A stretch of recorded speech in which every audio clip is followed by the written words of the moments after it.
going to give it just a second here before, there we go. So now we're recording. So I'll go ahead and get started. Looks like we got a slightly smaller group than we did last week.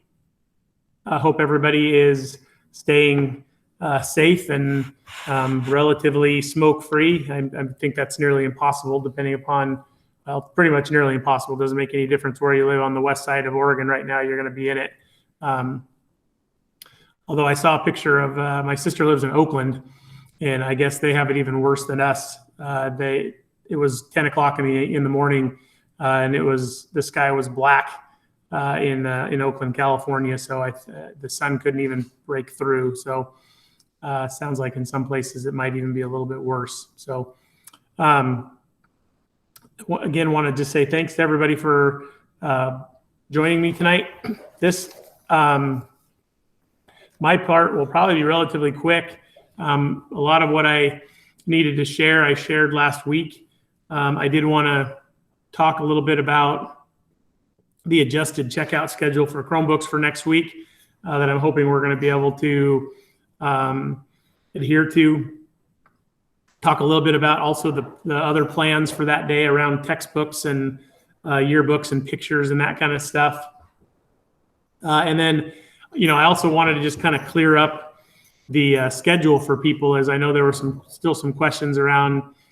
I've just had several parents that were still kind of confused as what the difference between the hybrid option and the options program are. So I was going to just kind of touch on that real briefly and just kind of show you a graphic on that as well. So let me start out by, just like I did last time, let me share my screen with you. And I'll give you an overview of the new schedule for Chromebook checkout. And so you can see the schedule itself, as in terms of the hours and who's going to go first, didn't really change. The only thing that really changed were the dates. So we'll get started with this on Tuesday, the 15th. Hopefully that will hold for us. As Mr. Carpenter said in his email, the checkout of these Chromebooks is such a critical part of our distance learning program, whether it's the comprehensive distance learning hybrid program or the options program. It's critical that we get these out to everybody. And the only way this really works is if we are able to get these Chromebooks out. And so that was, with the air conditions the way they were, the need to socially distance, we would have had to keep people outside waiting to get in.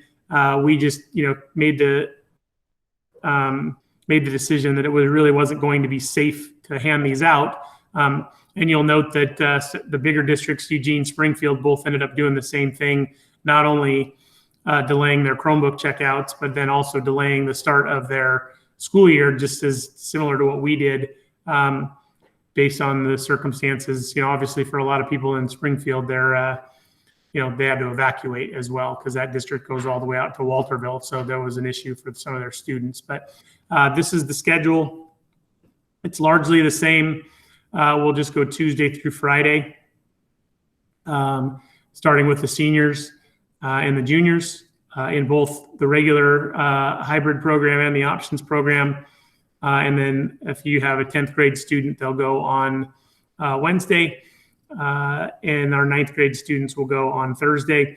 Also note there is an evening session Wednesday evening if you can't make it to one of those daytime sessions. And then also remember, we're not asking you to come multiple times. So if you have kids who in multiple grade levels, you can come once and get all your Chromebooks at that time. So just remember that that's acceptable. What I wanted to show you, actually, let me go back to the screen here just to see if I didn't see if there were any questions that popped up from that. It doesn't look like it. So what I wanted to also touch on was when we do the Chromebook checkout, we'll also hand out textbooks that day. We'll also hand out yearbooks, and we'll also hand out, we'll also take pictures. So when you come in, we're going to actually have people come into the cafeteria to pick up their Chromebooks. I think that will answer a couple of those questions. I'll pull those questions up. It will be inside the building. It will not be in the parking lot because we need people to be able to get their password, and we need confirmation that everybody can log into their machine, and we'll have a troubleshooting station in there as well. So yeah, you'll come in. We're only going to allow people in 2 at a time to pick up their Chromebooks. So the number of people that will be in there will be very, very limited. 3 or 4 stations, 1 to just kind of check in, 1 to turn in your user agreement, get your Chromebook, and then 1 to, oh, thanks, Mandy. And 1 to go ahead and troubleshoot if there's any problems. So ideally, you'll go in, get your Chromebook, log in, it works, and you're going to turn right around and head out the door. Then textbooks. One of the things that we did was Nicole did a great job. She actually pre-checked out textbooks for every student. She's working on she's done with the juniors and the seniors. So you're actually just going to walk up. If you need books, you're just going to exit the cafeteria, head to the breezeway right outside the library, and just tell us your student's name, and your books are already there. They've already been sorted and put together. Included with that is, let's say, for example, you have an art class. Mr. Edmondson has already put together a kit for art class with some paint and some brushes and some pencils and paper and stuff like that. If you have a student that has a class, like geometry, those books will also include a kit that includes a compass, graph paper, a ruler, those kinds of things. So teachers spend a lot of time trying to get those kits ready to go. And so when you go get your books, you should be able to just walk right up, grab your books, and then if you head to the front of the building, in the foyer, in the lobby, there is where pictures will be set up. You can pop right in there real quick, take a picture real fast. And then if you want to get your yearbook, there'll be a list of people who have a yearbook. There'll be a pile of them just sitting in the front office. And when you walk in, you can grab one, just wave to Lori, and she will give you, and you just grab it. We're not going to be, exchanging anything. The same is true of the books too. You just go ahead and grab, you can just go ahead and grab those books from the breezeway and take them. There'll be somebody there that just checks you off. There won't be any contact there. Yeah, I mean, if you're not comfortable coming in, we'll have a runner there that can take a Chromebook out to you. So you'll just have to confirm for us that you can log into it so that we know that it's working. So, but we'll make it work to take one out to somebody who doesn't feel comfortable coming into the building. That's fine. Looking at that other question, yeah, the seniors are scheduled to sign the rock on Tuesday. That's the day that we have it set up when they come as part of coming to pick up their Chromebooks. So we're going to try to make it as efficient as we can, not have you there for very long. If you don't have any issues with your Chromebook, and hopefully that won't be a problem for the high schools, as I think I said this last week, everybody's getting a brand new Chromebook at the high school. So there really shouldn't be any issues with those machines. Those machines should boot right up, and you should be able to, when we'll hand you a username and password, and you should be able to hop right in and get started. And if it works the way it's supposed to, then you're just turning right around and, head over, grab your books, get a picture, get a yearbook. Realistically, if we, when we're going to, spend a little bit of time making sure that this works smoothly on Tuesday with the juniors and the seniors, but I think there's a good chance that we can get all of that stuff done in, no more than 15 minutes. If you just kind of grab the Chromebook, it works, head on out, grab your books. They're right there. They're ready for you. Pop on over to the front of the building, get a picture. If you need a yearbook, walk in, grab it, and you're out. So I really am hopeful that we're going to be able to make it smooth and streamline it, and then just have it be something that happens relatively quickly for you. All right, second thing that I wanted to just touch base with everybody real quickly, and I'm going to present one more time, is that kind of this difference between the hybrid program and the options program. Again, I had several parents who I don't think they were really 100% sure what they were signing up for. And so I want to make sure that there's clarity there. If you look here, we actually had a really nice graphic that we created for parents to take a look at. And, you know, I think a lot of people just didn't understand that when they were selecting options that they were really choosing the 100% fully online program that we're offering, that Mr. Cooper is running. You know, what I would say is at the high school level, that really is for families that just are not comfortable having their kids return to the building, which is completely fine. I understand that. And you'll have that option available to you all year long. The other group of people that I recommended this to were people that were looking at it and going, well, you know, my son has a really good job. They've had it all summer. They'd like him to stay on, you know, and continue working. You know, under those circumstances, options might be the better choice for you, because under the hybrid model, when we get started with school on the 22nd, you know, we're going to be taking attendance, and the expectation is that kids are showing up to school and participating in the meetings on a daily basis. And so, you know, when we get into this this distance learning model that's being run by the high school teachers, you know, that schedule that I showed you last week, that daily bell schedule, you know, the expectation is that the students are showing up and they're participating in school from 9 to 2:15 every day, just like they would if we were doing, you know, the regular school. Now, and I want to emphasize that when we're in distance learning, the kids will report to school and participate every single day.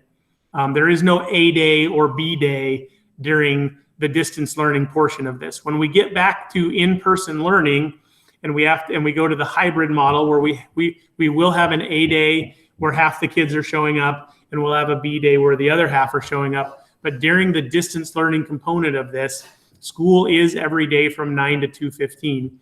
When we return to in-person learning under the hybrid model, then we'll return to the 8:25 to 3:20 school day with longer 90-minute class periods. But I know there have been some confusion on that around, well, do they only have to come every other day during distance learning? Is it every day? It is definitely every day during the distance learning time, because again, we got to work through material fairly quickly, and seeing the kids every single day will help us with that.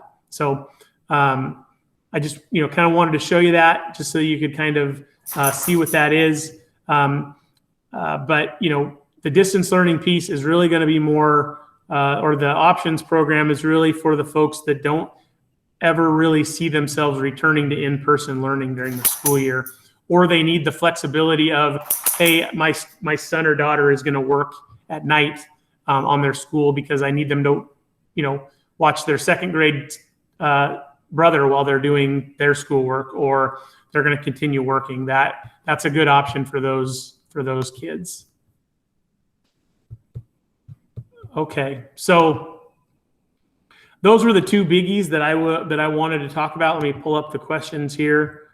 That is correct. Yeah, there is no Mondays on distance learning. So school will be just Tuesday through Friday. Mondays will continue to be the work time for teachers, time for us to meet, time for professional development. I can tell you we just got Zoom on board today. I know the teachers are going to have quite a bit of time next week to learn Zoom, so that when they start meeting with the kids on the 22nd, they're proficient in it and know what they need to do in order to create meetings and get those kinds of things done. So, but that's still the current plan. So,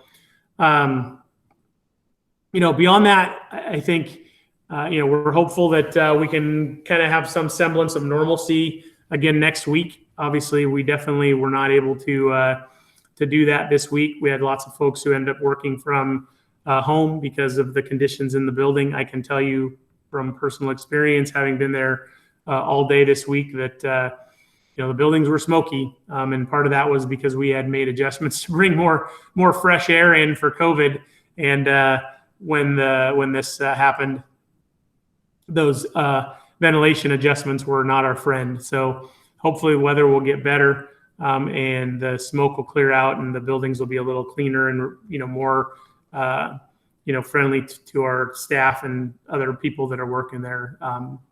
Starting hopefully sometime next week, and we'll be able to get people in and get that technology checked out to everybody. So, all right. Well, that was the two planned pieces that I had to share with everybody. I'm more than happy to leave the chat box open and answer any more questions that anybody else might have from you, or you're welcome to unmute too if you just want to ask that question directly. But I'll hang here for a few more minutes and answer questions if anybody has them. But want to thank everybody again for taking a few minutes to spend some time with me this evening. I'm hoping we're back to some normalcy next week, and we're able to hand out Chromebooks and get everybody in a good spot. So as far as athletics go, when we're teaching 4 in the model,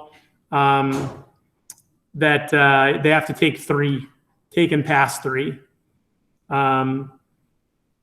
Yeah, Callie, I'll just have Sarah connect with you directly and get you that information. It's something that we started quite a few years ago, and so if it's anywhere, it's probably buried deep in the archives of the website. So I'll just let Sarah know you're looking for that, and I'll just have her send it to you directly. She's still the one that sends those messages, but I'll have her get that to you.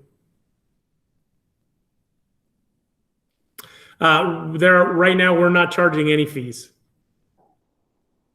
under the circumstances. Most everything, the big piece. I mean, what would end up happening was, let's say a compass doesn't come back, then we'd probably go ahead and charge a fee for that. Obviously, if a Chromebook were not to return, you'd be on the hook for the cost of that device. But we basically made the decision that we're going to utilize some of our district money and buy that material for kids. As far as grades are concerned, yeah, we decided on letter grades, and we decided on A, B, C, D, and F. Where we are working on some common agreements around how we take attendance, and that's something that we're going to be working on and talking about next week. We also talked about some common agreements around what constitutes attending that day, and then also some common agreements on participation and those kinds of things as well, so that everybody's kind of doing the same thing when it comes to how they're assessing kids that way.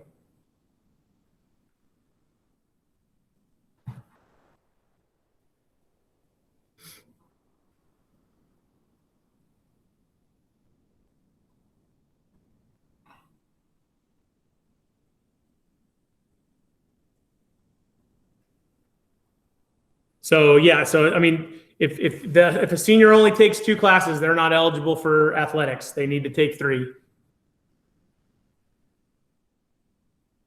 That's just, I mean, when you move to when you change up the when you're in that block scheduling, the OSA gives us specific guidelines, and so when you're in a 7-period day like we are normally, you can take 5 and be eligible. That translates to 3 classes when you're only teaching 4. So they have to take and pass 3.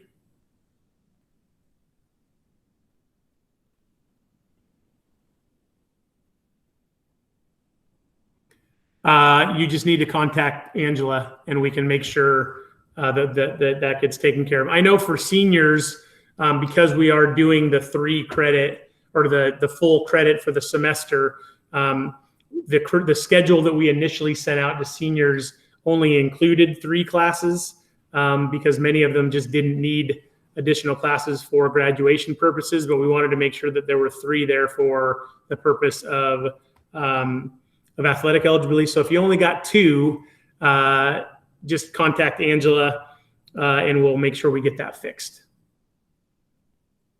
That's odd to me that you only ended up with 2, because I don't think we, the only other possible option, the only reason that might have happened was maybe there was a conversation about an Edgenuity class, but I wouldn't know that for sure. But contact Angela and we'll get it fixed.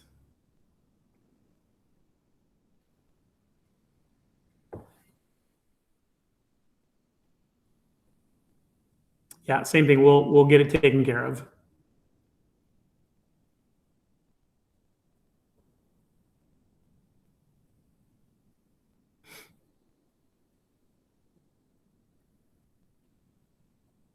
I think in many cases, what may have ended up happening is, again, and Brandon would be a good example. He's a senior walking in the door with 21 credits.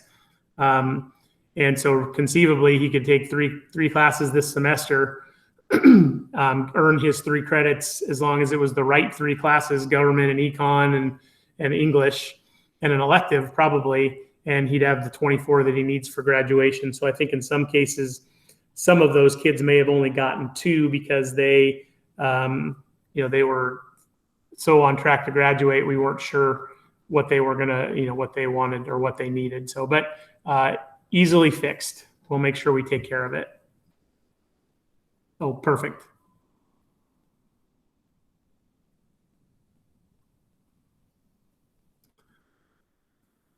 Well, I'm going to hang here. And if there are other questions, I will be happy to answer them. And if not, I want to, again, thanks for hopping on with us today, and hope everybody can, stay safe and has a good weekend and can find a place to breathe. So take care.